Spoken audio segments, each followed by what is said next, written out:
மாவட்ட ஆட்சியர்கள் மற்றும் மாநகர காவல் ஆணையர்கள் பலரை இடமாற்றம் செய்ய வேண்டும் என்று திமுக வழக்கறிஞர்கள் பிரிவு சார்பில் தேர்தல் ஆணையத்திடம் மனு அளிக்கப்பட்டுள்ளது. சென்னை தலைமைச் செயலகத்தில் தமிழக தலைமை தேர்தல் அதிகாரி ராஜேஷ் லக்கானியை திமுக வழக்கறிஞர்கள் பிரிவைச் சேர்ந்தவர்கள் சந்தித்து மனு அளித்தனர்.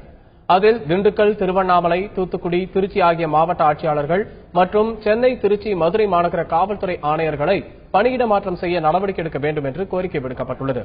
பின்னர் செய்தியாளர்களிடம் பேசிய திமுக வழக்கறிஞர்கள் பிரிவு இணைச் செயலாளர் பரந்தாமன் இதனை தெரிவித்தார். தேர்தல் ஆணையத்தினுடைய விதிமுறைகளுக்கு உட்பட்டு நெடுநாட்களாக ஒரே பொறுப்பில் வகிக்கக்கூடியவர்கள் அவர்களை மாற்றப்பட வேண்டும். ஆளுங்கட்சிக்கு சாதகமாக செயல்பட்டுக் கொண்டிருக்கக்கூடிய அதிகாரிகள் யார் என்ற பட்டியலை கொடுத்திருக்கிறோம். பணம் பட்டுவாடா செய்வதற்கென்று ஏதுவாக சில அதிகாரிகளை அவர்கள் நியமித்திருக்கிறார்கள். இவர்களெல்லாம் சொல்லியிருக்கிறோம்.